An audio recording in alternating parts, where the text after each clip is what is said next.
Hey, Griswold Tiger Nation, this is Coach Coop with Pause for Thought. I wanted to talk about sports programs, how they're built. I've been very fortunate so far in my career to have been a part of really good, successful programs, and I've also been a part of really bad programs. I just want to give uh, five habits to how are those built. And so, coming here, a lot of talk about how we want to build programs and we want to make things better for kids, make things better in our community, all centered around our sports programs and things like that.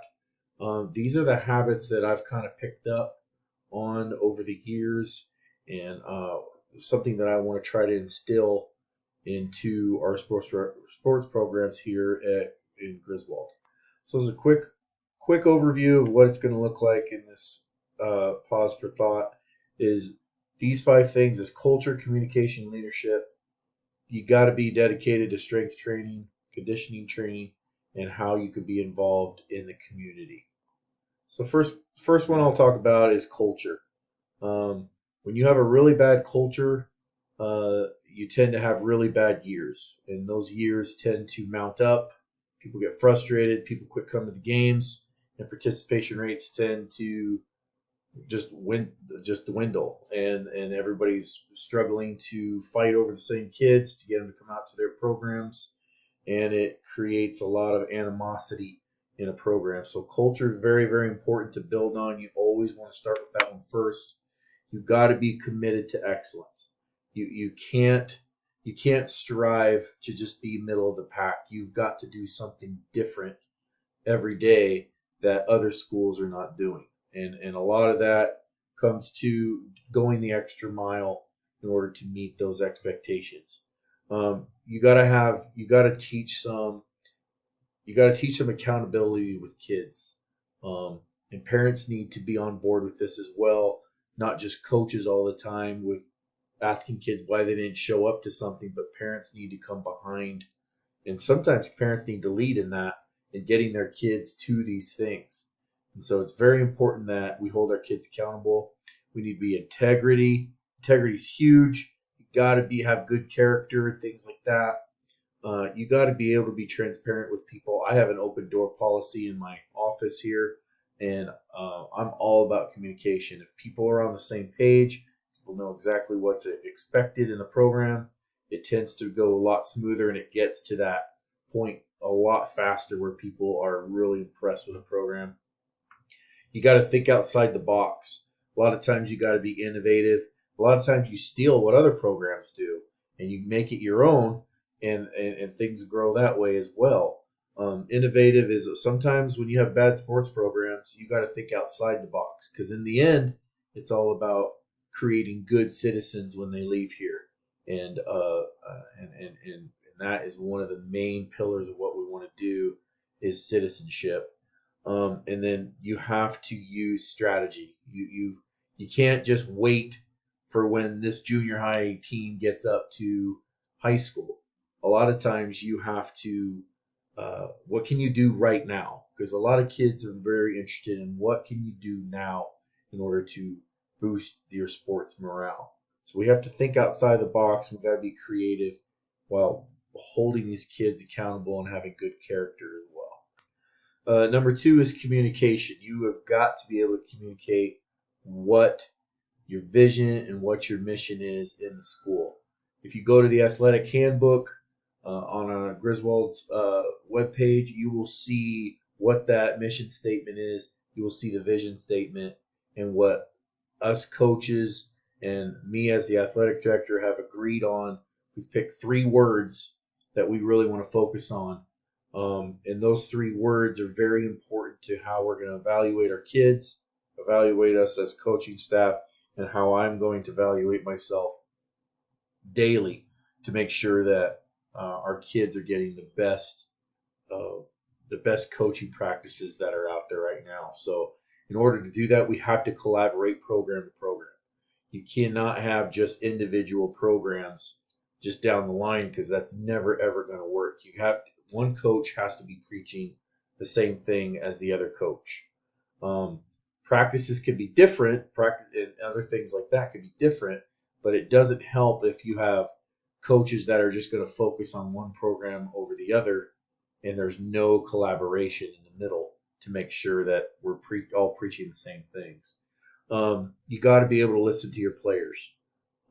Coaching staffs got to be open-minded when it comes to listening to their players, and you also have to listen to parents sometimes too. They might see something that you don't, and that's fine. But parents also have to listen to coaches. It has to be this it's got to be reciprocated, simply. And you have to take the temperature of your team daily. You never want to assume that people understand what your vision is. You always have to be open with that. And sometimes that vision has to change every 3 to 5 years just because of different crop of students that come in. And me personally, I think X's and O's are super, super overrated. I think X's and O's, anybody could draw X's and O's on a paper. Anybody could draw a play in the sand and hope that it's ran correctly. What's the most important thing about communication is that your kids know that you care about them and you love them and you want what's best for them, and you are literally preaching the principles that we're trying to do here at Griswold daily in the classroom, and especially out on the football field or the basketball court or whatever sport that's they're in at the moment. The next one is leadership. So me as athletic director, I have to establish a vision in the school. The vision that I have in place, I have 3 to 5 year goals. I have 10-year goal plans in this school. I take a lot of pride in that because I'm a dreamer. I'm a thinker. I like to see things happen in my mind, and then I have to make a plan in order to get to that. And I have to make sure I hire the people that I know around me that will share in that plan and will also believe in it. And so, what leaders need to do is they also need to ignite the pulse. And what that is you got to think of something that will get people excited to jump on that wagon with you. And whether it's good or bad times, they believe in the process, and they will plant their flag in that, and they will die on that hill knowing that it's the best course of action for their community. You got to be able to connect. If you don't connect with people in the community, you don't connect people in the school, your program's going to dwindle and it's going to die, and it's going to be sad to watch. And the whole goal with the leadership is and it's in our mission it's in our slogan here at the school is, we want to build leaders for tomorrow.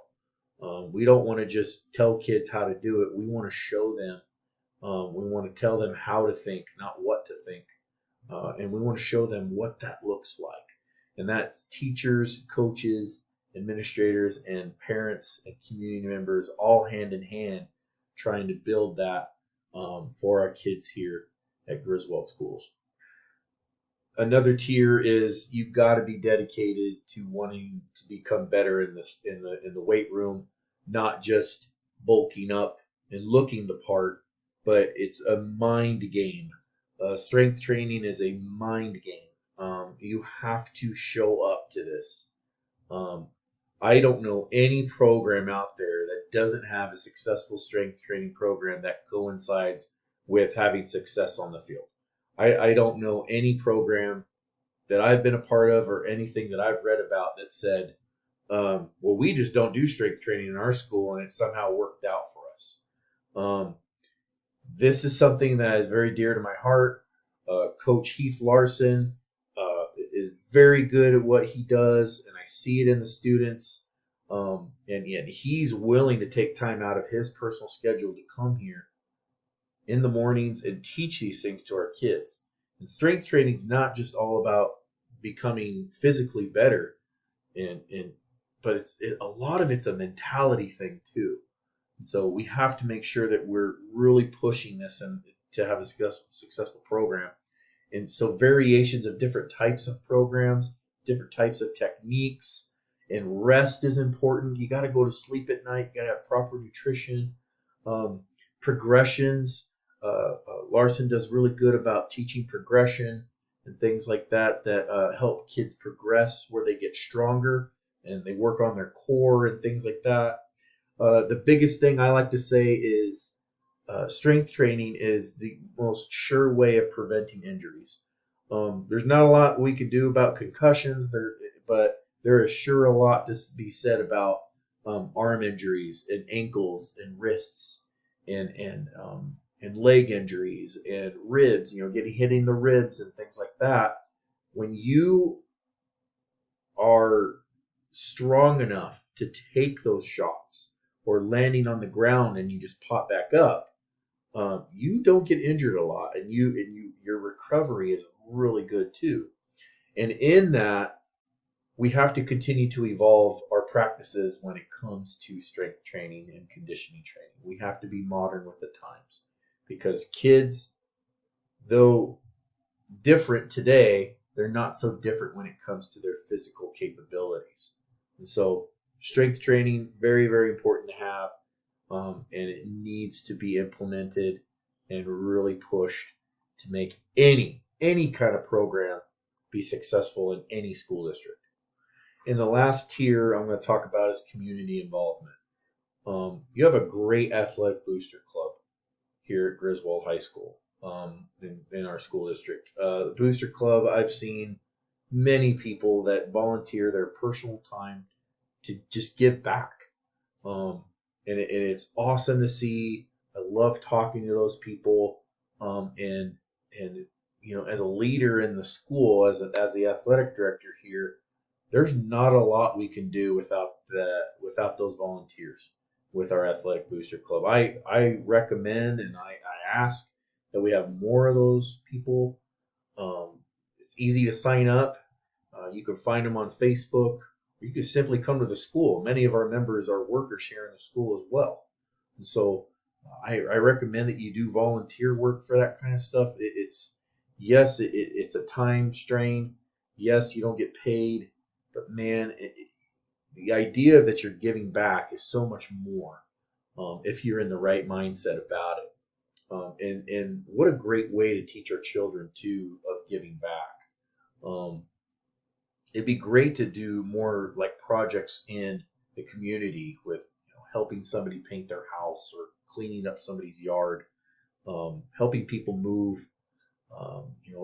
There's all kinds of things you can do to have the community be involved in the building of a program. I'm really big on recognition.